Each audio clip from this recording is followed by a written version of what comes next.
What happens when the quietest girl in school becomes the one person they can't control?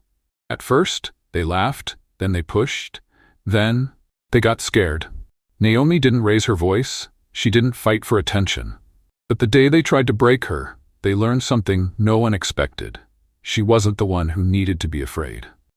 This is the story of a girl who never asked for power and ended up changing everything. At 8:03 a.m. on a Wednesday morning, Naomi Green walked through the front gates of Jefferson High for the first time. She wore a plain olive jacket, dark jeans, and carried no backpack. Just a small notebook tucked under one arm. No introduction, no noise. She didn't look around, didn't scan the crowd. She walked straight to the main office, filled out her transfer paperwork, and disappeared into the halls like she'd been there 100 times. But she hadn't. She had transferred mid-year. No one knew much. Just that she came from somewhere in Virginia, that her father was a mechanic, and that she asked to finish her senior year quietly. The quiet part didn't last. Jessica Malone noticed her by second period. Blonde, sharp-tongued, always in control of who mattered and who didn't. She nudged her friend Ava, then pointed. "Who wears boots like that in March?" Ava laughed. By lunch, it had begun. Side glances, half-loud comments, the kind of ridicule that didn't need to be said directly to hurt. Naomi sat alone in the cafeteria, opened her notebook, and wrote something down. She didn't look up, didn't react. That silence unnerved Jessica more than anything else. "She thinks she's better than us," Jessica muttered. "No," said Ryan, the only boy at the table who'd actually looked into Naomi's eyes. "I think she doesn't care what we think at all." That was when Jessica decided Naomi was a problem. Not because she was loud, but because she didn't flinch. And in places like Jefferson High, when someone doesn't flinch, people like Jessica take it personally. It started with a spill. Friday afternoon. Naomi stood in line at the cafeteria, tray in hand, quiet as always. Jessica and her group, Ava, Monica, Ryan, and Trey, waited near the soda machine, eyes locked on her. As Naomi walked past their table, Monica accidentally bumped her elbow. The tray tilted. A full cup of orange juice spilled down Naomi's jacket. The room paused, then laughter erupted, sharp, rehearsed, and loud enough for everyone to hear. Jessica leaned back in her seat, satisfied. "Oops," she said, smiling. Naomi looked down at the wet fabric, then looked up. No flinch, no words, just a slow, steady stare right at Jessica. It wasn't defiant, it wasn't angry, it was unsettling. As if Naomi was looking at something far smaller than expected. Jessica's smirk faltered. Naomi walked to the trash can, tossed the tray away, and left the room. No protest, no scene, just silence. That silence did something no shout could have. It disrupted the ritual. Students turned back to their meals with a strange discomfort. Some smiled nervously. Others said nothing. But Ryan, the only one still watching Naomi as she walked out, whispered, "That wasn't fear." Older teachers like Mr. Daniels, who had been monitoring lunchrooms for decades, noticed it too. He'd seen that kind of calm before. Not the kind that comes from weakness, but from someone who knows exactly what they're capable of. Monday came, and Naomi walked the halls of Jefferson High like nothing had happened. Her jacket had been washed, her steps were steady. She didn't avoid anyone, but she didn't seek them out either. To most, it looked like nothing had changed. But for Jessica and her group, that was the problem. "She didn't even say anything," Ava muttered at lunch. "No reaction. That's weird." "It's fake," Jessica said louder than necessary. "She's faking calm. People like her always crack." So they pushed further. In gym class, Naomi was bumped harder during drills. Monica shoved her shoulder in passing. Trey slapped a basketball from her hands. Each time Naomi picked herself up, dusted off, and walked away. No threats, no looks, no retaliation. But something shifted in the hallway. Whispers began spreading, not from Naomi but from those watching. "Did you see her not even blink when Trey tried to trip her? Why doesn't she ever talk back?" Some students started to glance at Naomi, not with mockery, but with uncertainty. Mr. Daniels watched from a distance. He'd seen it before, how a person who refuses to fight back can unsettle those who live off provocation. "They think she's weak," he told a colleague. "But they don't understand restraint takes more strength than reaction." Jessica still believed Naomi was pretending. But Ryan, watching quietly from the edge, wasn't so sure anymore. There was something in Naomi's stillness that didn't feel hollow. It felt rehearsed, like someone who had been here before. And the more she refused to react, the more it became clear. Naomi wasn't ignoring them. She was waiting. It was lunch again, just like before. Naomi had barely stepped into the cafeteria when Jessica stood up. Loud enough for everyone to hear, she called out, "Don't trip over your tray this time, new girl." Laughter followed, familiar, automatic. Naomi walked past without a glance. But Jessica wasn't done. As Naomi moved to sit, Jessica walked over and shoved her tray off the table. Food splattered across the floor. The room hushed, not out of sympathy, but out of expectation. They were waiting for a response, a reaction, a reason to laugh harder. Naomi stood still. Then slowly she looked at the mess, looked at Jessica, and smiled. Not wide, not cruel, just a subtle, quiet curve of her lips, measured, composed. That smile didn't break Jessica's confidence. It fractured it, because it wasn't the smile of someone defeated. It was the smile of someone who no longer cared what Jessica thought. And somehow, that hit harder than any insult could have. Jessica stepped back. Not visibly, not enough for others to mock, but enough that Naomi saw it and held her gaze. Eva looked uncomfortable. Trey looked confused. Ryan looked down. Naomi didn't say a word. She picked up the tray, threw it away, sat at another table. And for the first time, Jessica felt like the room wasn't laughing with her. They were watching her. And they were wondering what exactly she had just lost. The house was quiet that night. Naomi sat at the kitchen table, a glass of water untouched in front of her. Her father, Marcus Green, stood by the sink, drying his hands with an old towel. He'd noticed the way she carried herself lately, shoulders a little tenser, eyes a little more guarded. "You want to talk about it?" he asked, his voice steady, patient. Naomi shook her head. Marcus didn't push, he never did. He just sat down across from her, leaned back in the chair that creaked under his weight, and waited. Finally, she said, "They keep trying to pull something out of me." He didn't ask who. He didn't need to. "I don't want to fight," she added. "Not because I'm scared. I'm just tired. Tired of proving I belong." Marcus nodded slowly. Then he reached down and pulled something from under the table. An old faded boxing glove, frayed at the knuckles, the laces stiff. He set it on the table between them. "You know what this is," he said. Naomi gave a small nod. "You remember what I told you? I didn't train you to hurt people. I trained you so that no one could take from you what they didn't earn." She looked at the glove, her voice barely above a whisper. "So what now?" Marcus didn't answer right away. He leaned in, his eyes locked on hers. "There's a difference between starting a fight and finishing one, and sometimes the only way to end the noise is to let them hear what silence was holding back." Naomi didn't smile, she didn't cry, she just took a breath. Deep, even. The kind of breath people take when they've made a choice. By noon the next day, it wasn't a rumor anymore. Jessica had told half the senior class that it was going down behind the gym after school. "I'm done with her," she'd said loud enough for others to hear. "She wants to act tough? Let's see what she really has." Word spread like wildfire. By last period, people weren't whispering, they were planning. Some made excuses to leave class early. Others lingered in hallways, passing the time until the final bell. It wasn't just a fight anymore. It was a spectacle. A showdown between the girl who refused to react and the one who couldn't stand being ignored. Naomi heard the whispers. She saw the glances. She knew what was coming. But she didn't change her routine. She walked to her locker. She gathered her things. And when the bell rang, she walked out the front doors like she had every other day. But instead of heading home, she turned toward the back of the school. She didn't run. She didn't hesitate. She just walked. Behind the gym, a crowd had already formed, clustered in a half circle, phones ready, laughter forced. Jessica stood in the center with Trey and Ryan behind her like guards. Ava and Monica stood close, arms crossed, eyes scanning the crowd. Then Naomi appeared. No change in her face, no shift in her breath. She stopped 5 feet from Jessica and set her bag down. No words. The crowd leaned in. Tension thickened. Some smiled. Some joked. Most just waited.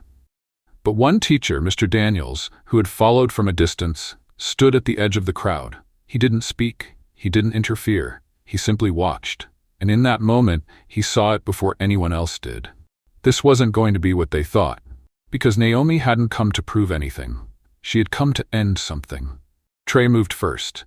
He stepped forward, chest out, arms loose, with the kind of grin that comes from thinking you already won. "Let's see what the quiet girl's got," he said, loud enough for the phones to catch. Naomi didn't respond. Trey threw a punch, not sloppy, but not trained. Naomi's right hand caught his wrist midair, and with one swift pivot, she stepped to the side, twisted his arm behind his back, and dropped him flat on the pavement. The crowd gasped. But she was already facing the next. Ryan lunged, more out of reflex than courage. Naomi stepped in, ducked under his swing, swept his leg with a clean low kick, and let his own weight bring him down. He hit hard, groaned once, then went silent. Everything stopped. The laughter, the smirks, even the phones lowered a little. Jessica's mouth opened, but no sound came out. Ava clutched her arm. Monica took a step back. Naomi stood still, arms relaxed at her sides. No pose, no aggression. She didn't look around for approval, didn't smirk, didn't shake. She just waited. And the silence that followed wasn't just shock. It was a shift. For the first time, the ones who used power to provoke no longer knew where they stood. Mr. Daniels, still watching from the edge, felt the moment settle in. It wasn't a victory measured in bruises or cheers. It was the end of permission. The end of silence being mistaken for submission. And Naomi had said it all, without saying a word. Jessica stood frozen. Her usual smirk had vanished, replaced by something unfamiliar, uncertainty. For the first time, she wasn't sure how the story ended, because this wasn't the scene she had planned.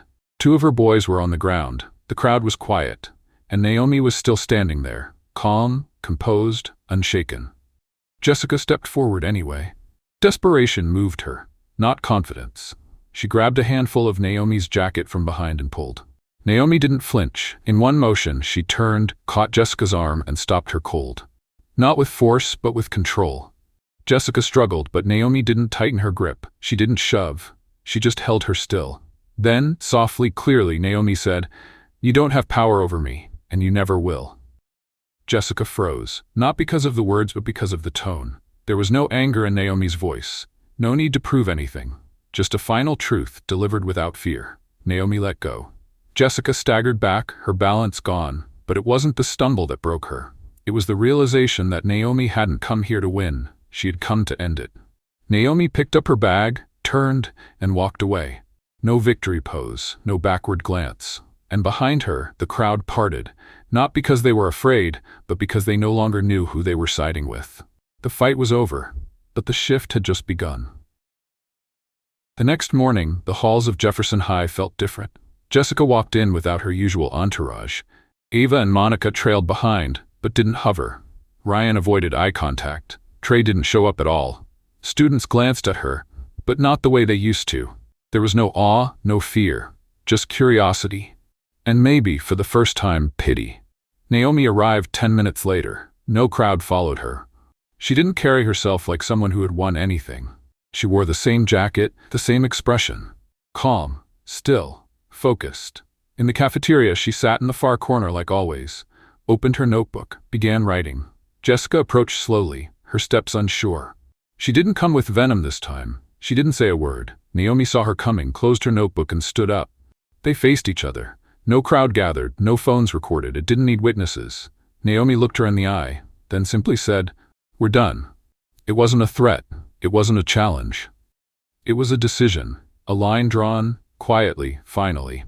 Jessica didn't respond. She couldn't, because there was nothing left to say.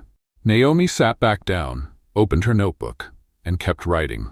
In that moment, the balance that had tilted for so long had finally corrected itself. Not because someone took control, but because someone chose to stop giving it away. Monday morning began like any other.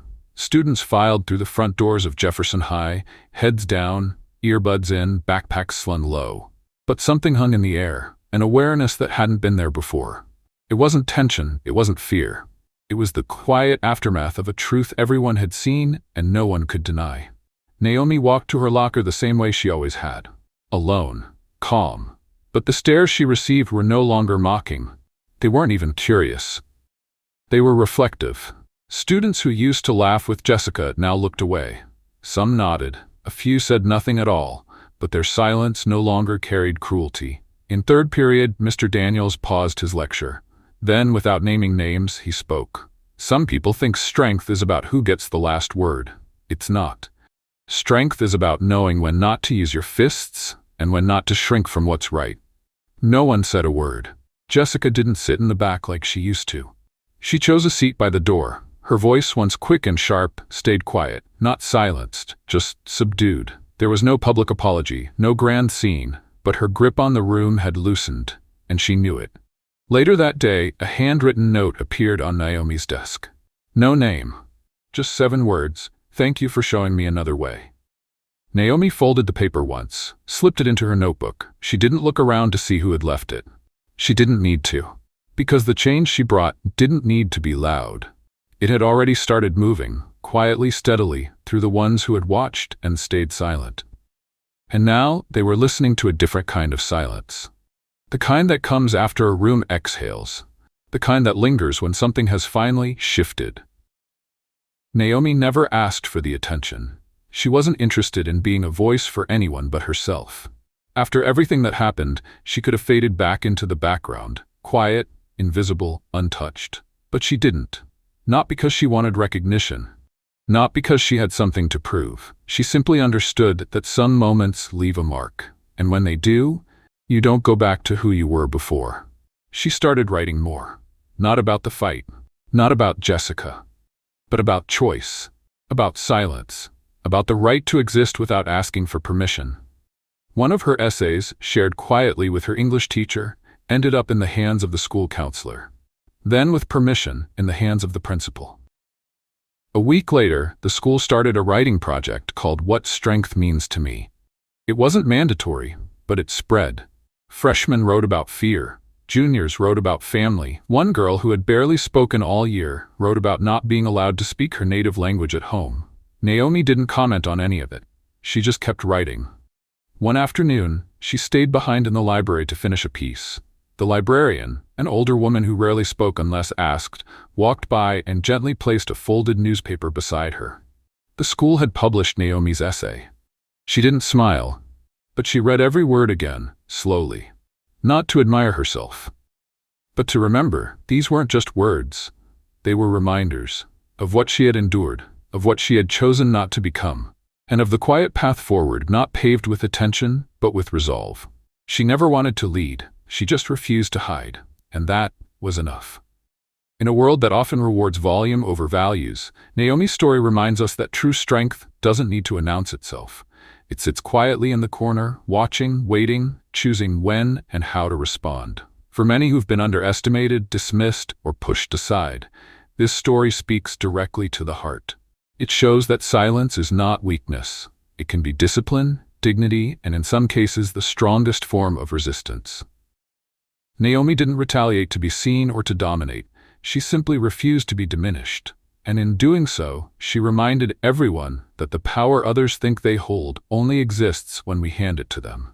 For older generations who've witnessed cycles of bullying, injustice, and imbalance, whether in schoolyards, workplaces, or society, this story reaffirms a core belief that dignity, when protected quietly but firmly, can dismantle even the most deeply rooted systems of control. Sometimes, the way to change a room isn't by raising your voice, but by refusing to be moved by someone else's noise. And when you do speak, if you choose to, it's not for revenge. It's to close the door and walk through a better one, without ever looking back. Naomi never raised her voice. She never asked for the crowd, or the story, or the shift that followed. She didn't become a leader because she wanted to be seen. She became one because she chose not to disappear. She didn't fight to prove anything. She didn't push back to win. She stood, she waited, and when the time came, she ended it. Not with anger, not with violence, but with clarity.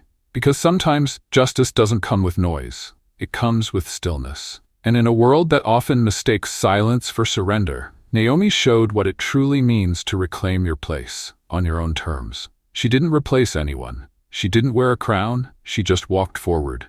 And when she did, the ones who thought they ruled the room were left standing in the echo of their own noise. Because the loudest person in the room isn't always the strongest.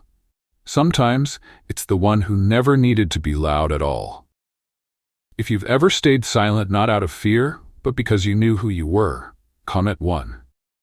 If you believe that true power doesn't humiliate, it protects, comment 2.